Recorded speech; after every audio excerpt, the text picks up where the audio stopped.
Hola, en el último video dejamos a Maquiavelo en San Casiano, pasando los que tal vez fueron los días más difíciles de su vida, en 1513.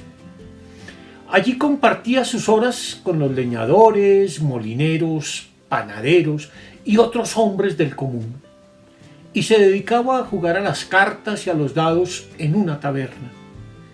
Sin embargo, llegada la noche, encontraba consuelo en un oficio que sentía suyo.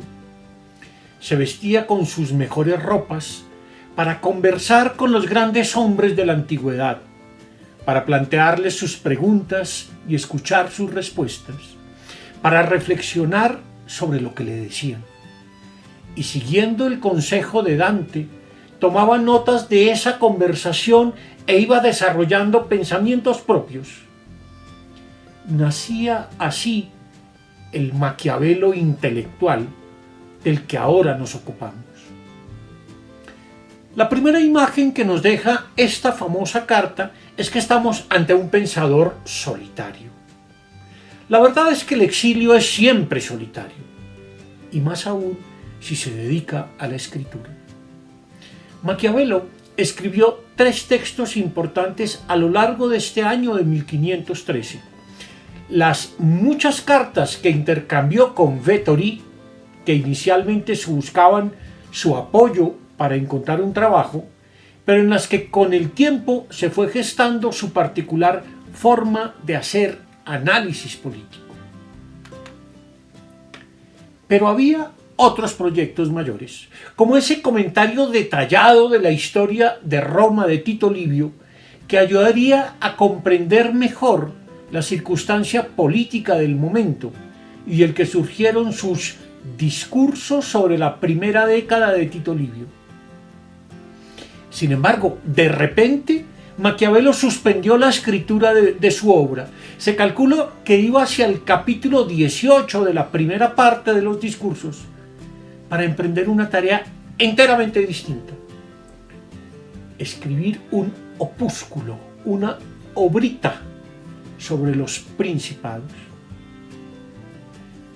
Pero ya nos ocuparemos del príncipe en otro momento.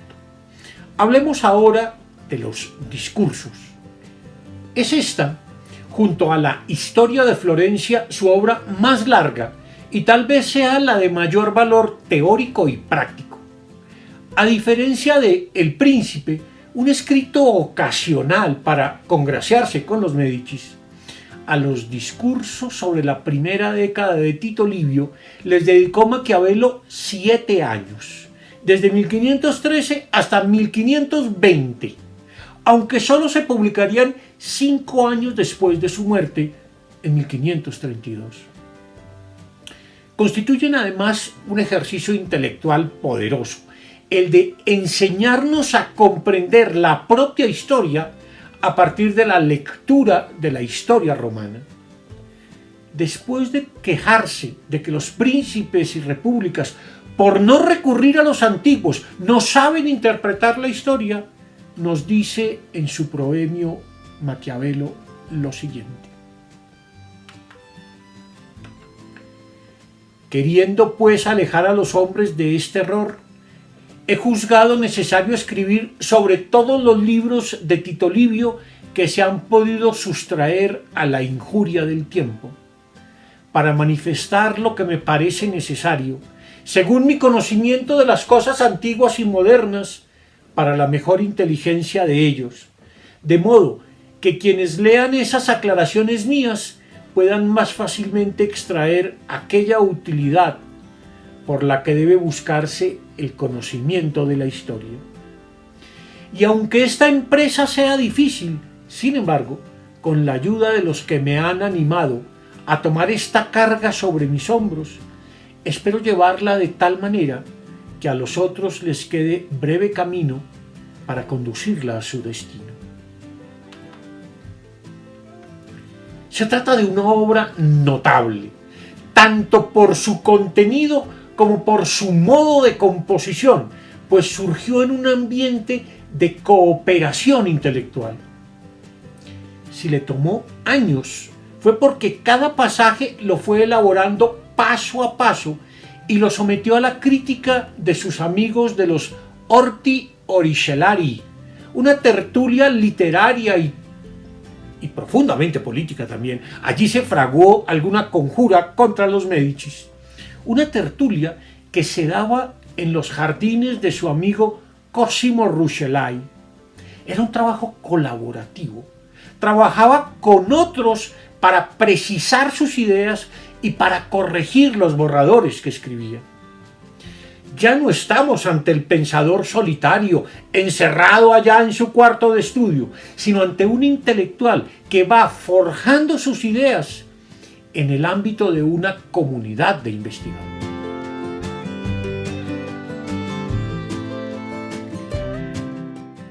Pero, ¿de qué tratan los discursos?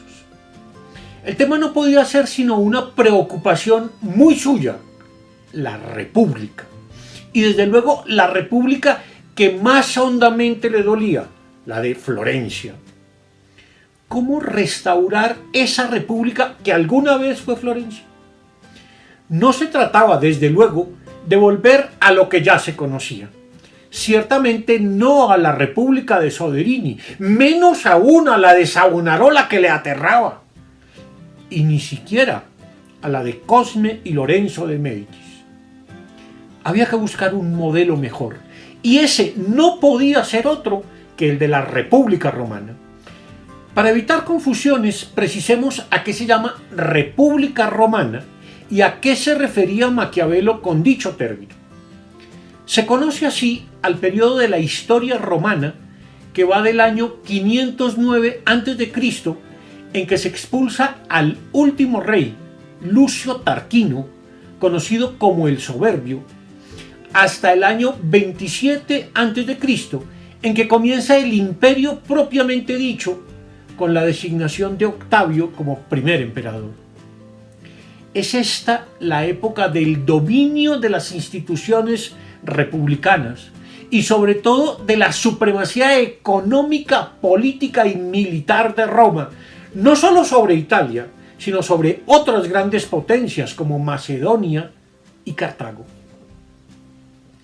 Esta es la época que él, Maquiavelo, aprecia y admira por encima de todas las demás, y no la época del imperio, como algunos creen. Y lo que admira en ella es, por sobre todo, la fortaleza de sus instituciones políticas. Maquiavelo creía que se debía imitar a los antiguos, y que el modelo a seguir en política era el de la República Romana. Se trataba entonces de ver cómo era posible tal cosa en tiempos de crisis política, como los de esa Italia absolutamente fracturada por los conflictos entre diversos tipos de facciones. Se trataba, sí, de hacer renacer la República, de revivir la antigua grandeza de Roma, pero no bajo el modelo del imperio, sino bajo la forma de un gobierno y unas instituciones que, como las de la República Romana, garantizaran tanto la estabilidad de los estados como su grandeza y su gloria. La idea de que Florencia y todas las ciudades-estado italianas deberían reconstruirse según el modelo de la República Romana es una constante de su pensamiento. Años después, en la historia de Florencia, señala que si bien los mismos problemas fueron solucionados de formas distintas en ciudades y en momentos diferentes, el modo como Roma supo fortalecerse como Estado a partir de sus rivalidades es un ejemplo que deberíamos seguir. Las graves y lógicas rivalidades, dice Maquiavelo, que hay entre las gentes del pueblo y los nobles, nacidas del hecho de que éstos quieren mandar y aquellos no quieren obedecer, son la causa de todos los males que surgen en las ciudades, ya que todas las demás cosas que perturban la paz de las repúblicas se nutren de esta diversidad de sentimientos. Esto es lo que tuvo desunida a Roma, y si se nos permite equiparar las cosas pequeñas a las grandes, esto es lo que ha tenido dividida a Florencia, aunque diversos sean los resultados que se dieron en ambas ciudades, porque las rivalidades que hubo al principio en Roma entre el pueblo y los nobles acabaron en meras discusiones, mientras que en Florencia acabaron en peleas. Las de Roma terminaban con una ley, las de Florencia con el destierro y con la muerte de muchos ciudadanos. Las de Roma acrecentaron el valor militar, las de Florencia lo apagaron totalmente. Las de Roma llevaron a aquella ciudad de una igualdad entre sus ciudadanos a una gran desigualdad. Las de Florencia la han llevado de la desigualdad a una increíble igualdad.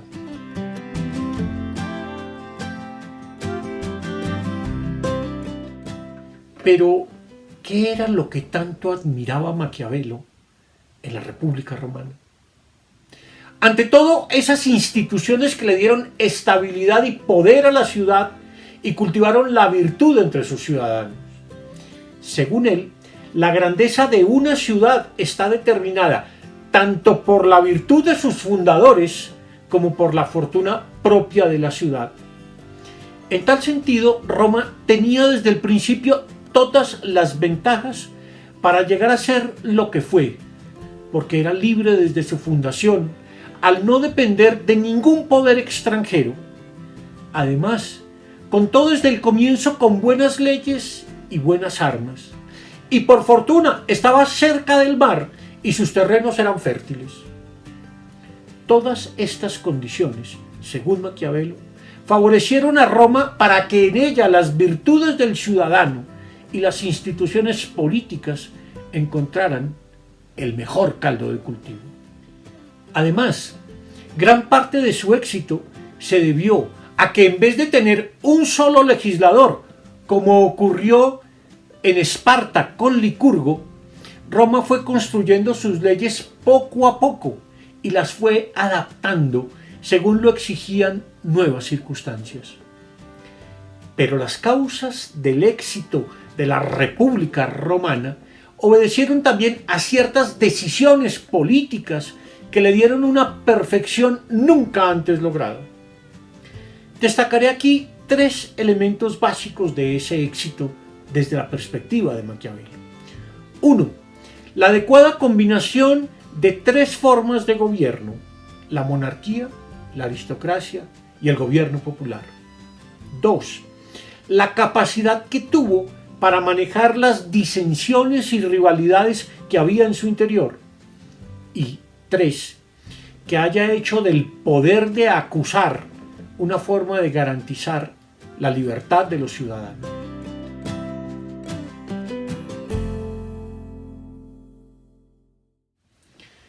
Maquiavelo recoge una idea originalmente de Platón y Aristóteles, pero a la que Polibio, un historiador griego del siglo II a.C., dio una nueva formulación. La idea es que existen 3 formas rectas de gobierno: la monarquía, la aristocracia y el gobierno popular. Y otras 3 que son inadecuadas: la tiranía, la oligarquía y cierta democracia que conduce a la anarquía. Polibio retomó esa clasificación, pero bajo la idea de que se trata de un ciclo. La monarquía da lugar a la tiranía a la aristocracia y esta a la oligarquía, el gobierno popular, la anarquía, etc. Hasta que finalmente se vuelve a la monarquía y allí comienza un nuevo ciclo. La idea del llamado ciclo de Polibio la recoge Maquiavelo en el 2º capítulo del libro primero de los Discursos, pero para indicar que este es un ciclo perverso, pues a menudo las formas buenas duran poco, mientras que las malas, como la tiranía y la oligarquía, tienden a perpetuarse. La idea de un ciclo de las formas de gobierno no le gustaba a Maquiavelo, pues llevaba a suponer que estamos completamente sometidos al destino de girar eternamente sin poder introducir ningún cambio en el destino de los pueblos, y porque además podría tener una consecuencia aún peor: que en medio de los tránsitos de una forma a otra, una república que no estuviera bien gobernada fácilmente se pudiese volver súbdita de algún estado próximo mejor organizado. Lo que hizo grande a la República Romana fue precisamente que no se sometió a un destino histórico prefijado, sino que se deshizo del poder desmedido de los reyes y fue capaz de combinar las tres formas rectas de gobierno hasta llegar a constituir un modelo que lograba potenciar las virtudes de las buenas formas de gobierno y contrarrestar los peligros y defectos de los regímenes viciosos. Maquiavelo nos lo describe en los siguientes términos. Desterrando de Roma el nombre y no la potestad regia, venía a ser una mezcla de solo dos de los tres gobiernos citados, monarquía y aristocracia. Solo le quedaba dar su parte al gobierno popular, y entonces, habiéndose vuelto insolente la nobleza romana, el pueblo se sublevó contra ella, de manera que, para no perderlo todo, se vio obligada a conceder su parte al pueblo, aunque el Senado y los cónsules conservaron la suficiente autoridad como para mantener su posición en la República. Y así fueron creados los tribunos de la plebe, después de lo cual fue mucho más estable aquel estado, participando de las tres formas de gobierno.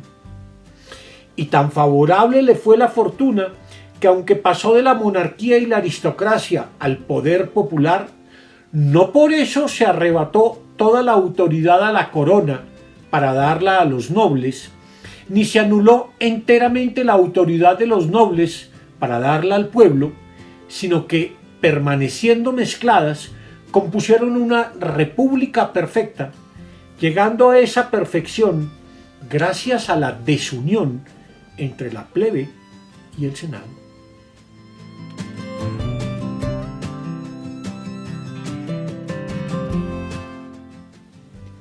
Una sociedad bien gobernada no es aquella en donde no hay conflictos, entre otras cosas porque una sociedad tal nunca ha existido y seguramente jamás existirá. El conflicto es esencial para la vida humana en sociedad y por ello es el modo como se gestionen y resuelvan los conflictos lo que determina si una sociedad es mejor que otra. Una sociedad bien gobernada es aquella en donde los conflictos no solo no la destruyen, sino que se resuelven de forma tal que la sociedad en conjunto se ve fortalecida y enriquecida por las rivalidades entre sus partes. Por otra parte, hay rivalidades naturales que obedecen a intereses opuestos y encontrados entre partes diversas de una misma sociedad. Una de esas rivalidades, la más natural de todas, según Maquiavelo, es la que se da entre la nobleza y el pueblo. Pues mientras los nobles siempre quieren oprimir, el pueblo pretende solamente no ser oprimido. Otra gran ventaja de la República Romana fue que supo manejar las rivalidades y conflictos que había en su interior sin que ello causara graves disensiones o diera lugar a profundos odios e intolerancias. Creo que, dice Maquiavelo, los que condenan los tumultos entre los nobles y la plebe atacan lo que fue la causa principal de la libertad de Roma y se fijan más en los ruidos y gritos que nacían de esos tumultos que en los buenos efectos que produjeron. Esto se puede ver fácilmente por lo ocurrido en Roma, pues de los tarquinos a los gracos transcurrieron más de 300 años, y en ese tiempo las disensiones de Roma raras veces comportaron el exilio y menos aún la pena capital. Por tanto, no podemos juzgar nocivos esos tumultos ni considerar dividida una república que en tanto tiempo no mandó al exilio como consecuencia de sus luchas internas más que a 8 o 10 ciudadanos ejecutó a poquísimos y ni siquiera multó a muchos. No se puede llamar en modo alguno desordenada una república donde existieron tantos ejemplos de virtud, porque los buenos ejemplos nacen de la buena educación, la buena educación de las buenas leyes y las buenas leyes de esas diferencias internas que muchos desconsideradamente condenan, pues quien estudie el buen fin que tuvieron encontrará que no engendraron exilios ni violencias en perjuicio del bien común, sino leyes y órdenes en beneficio de la libertad pública.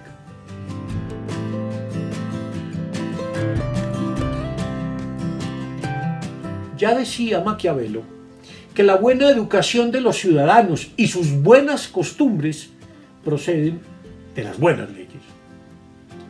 Y tenía razón, pues son las leyes las que dan estabilidad a una república. Si bien muchas veces la independencia solo se consigue por medio de las armas, como ocurre en las grandes revoluciones y en las luchas anticoloniales, la auténtica libertad política, la que es fruto de la autodeterminación de los pueblos, solo se alcanza en la medida en que estos crean las instituciones que garantizan su libertad, a través de instituciones propias a las que dotan de un fundamento legal. No hay, en esta perspectiva, un ejemplo más importante que el de la República Romana. De entre las muchas instituciones que se crearon allí, hay una que admira Maquiavelo de forma especial, la del poder de acusar, pues esta es la mayor garantía que puede haber para la libertad de los ciudadanos, así como el uso de ese mismo poder para levantar calumnias es lo que de forma más radical corrompe las costumbres políticas.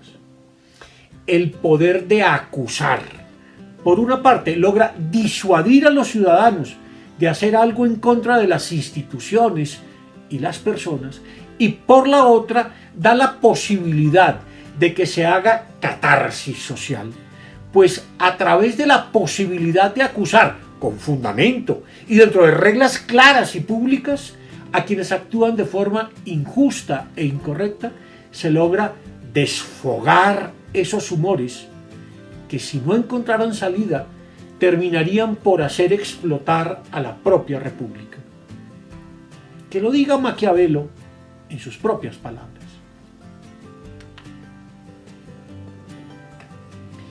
Nada hace tan estable y firme una república como ordenar en ella la manera en que estas alteraciones de humor que la agitan tengan una salida prevista por la ley. Porque si un ciudadano es perseguido por procedimientos legales, aunque se le cause un perjuicio, se sigue poco o ningún desorden en la república, pues todo se ejecuta sin recurrir ni a fuerzas privadas ni a fuerzas extranjeras, que son las que arruinan las libertades, sino con órdenes y fuerzas públicas, que tienen sus límites precisos y que no trascienden a nada que pueda arruinar la república.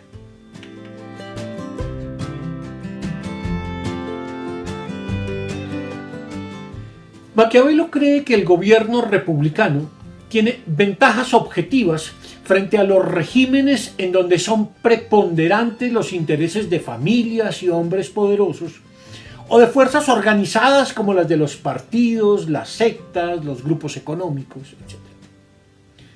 Enunciemos algunas ventajas de las repúblicas. 1. Son más estables en cuanto no están sometidas a intereses particulares o a los caprichos personales de un gobernante. 2. Las guía la búsqueda de un bien común que esté por encima de cualquier interés particular. 3. Son más respetuosas de las libertades de los ciudadanos. 4. Si bien no son igualitarias, buscan que nadie tenga demasiado y ninguno sea demasiado pobre. 5. Reconocen derechos a sus ciudadanos y exigen deberes de ellos, entre los cuales está el de la defensa de la República. 6. No presentan problemas de sucesión en el poder, que generan tantas dificultades en los gobiernos monásticos. Y 7. En ellas, en las repúblicas, la verdadera autoridad es la de la ley, más que la de una persona o grupo de personas específicas. Sin duda, la república es para Maquiavelo la mejor forma de gobierno que han inventado los hombres. El problema es que no siempre es posible, dado que la maldad humana, que genera todo tipo de divisiones y odios, muchas veces debe ser contenida mediante modos de gobierno en que alguien debe concentrar en sí todos los hilos del poder. Esto es lo que cree él sucede en la Italia de su tiempo.